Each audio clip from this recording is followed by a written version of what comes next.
Le grand matin Sud Radio, 7h, 8h30, Benjamin Glaise. Sud Radio, 7h42. Bonjour Françoise Degois. Coucou Benjamin, bonjour à toutes et à tous. On se lâche un peu, c'est les vacances. Là, hop. Parce que ça discutait aussi beaucoup. Mais ça discute, alors tout le monde discute, j'adore, le Réal discute, tout le monde dit, moi j'adore. Ici c'est vraiment, important. C'est l'Agora, ça s'appelle. Voilà, exactement, c'est le débat et dans le respect, c'est important. Absolument. Édito politique, oui.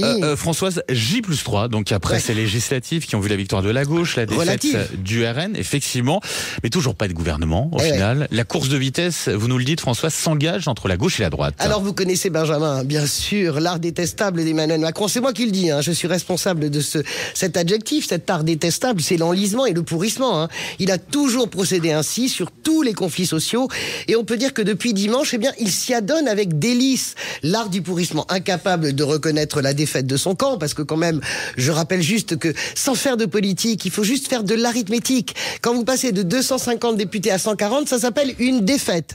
De la même manière que quand le Rassemblement national espère 250 députés et en obtient 140, ça s'appelle un effondrement. On appelle les choses, quand la gauche est donnée à 175 et qu'elle en obtient quasiment 200, je fais juste un petit cours de sémantique, ça s'appelle une victoire, même relative. Pourquoi je dis ça ?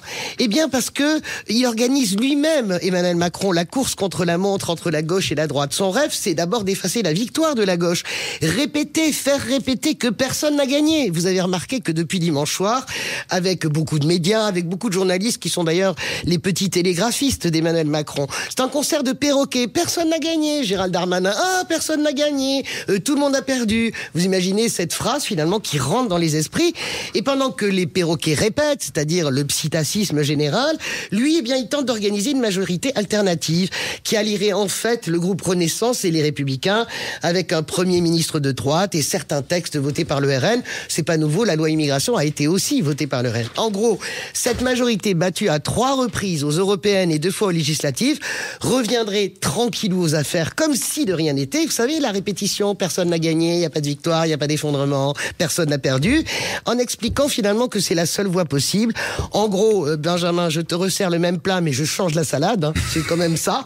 Effacer la victoire de la droite, de la gauche, que la droite s'allie avec Renaissance pour gouverner, c'est juste pas possible, en fait. Et la gauche, vous nous le dites, ne se laissera pas faire. Non, d'abord parce qu'elle a été surprise déjà la gauche par sa victoire relative, je rappelle, je redis les camemberts. Vous savez, une course d'arrivée, il y en a un qui arrive premier, deuxième, troisième. Ça, c'est un fait politique. Je rigole, mais c'est très important de le rappeler par les temps qui courent. Alors d'abord, elle s'attendait pas à arriver première sur la ligne d'arrivée.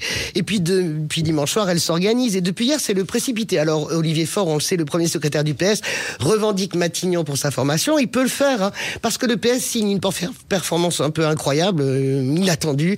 Plus 109% de progression. Il passe de 31 à 65 députés. C'est énorme.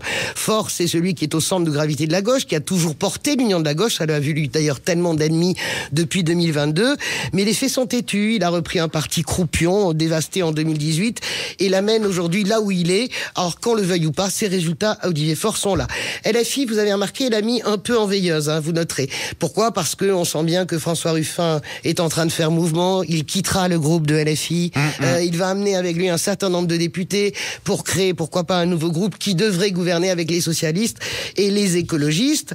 Mais LFI pousse quand même une première ministre assez intéressante, Clémence Guettet, qui est moins rude et radicale que Manuel Bompard. On peut imaginer également le perchoir pour les écologistes. Alors toute la nuit, les partis du Front populaire ont négocié, ça avance selon les participants, au grand désespoir d'Emmanuel Macron quand même, Benjamin, parce que une nouvelle fois, il fait la mauvaise analyse. Il a dissous en étant persuadé que la gauche serait incapable de s'unir. Elle a réussi à s'unir. Pour quel résultat, on verra. Il parie désormais qu'elle n'arrivera pas à se mettre d'accord sur un Premier ministre et un gouvernement, et la gauche devrait vendredi au plus tard le faire mentir à nouveau. Après, c'est le saut dans le vide, je vous le reconnais. Je le reconnais. On y reviendra, merci Françoise Degois. Après le journal de 8h avec Elisabeth Lévy pour Dites-le franchement.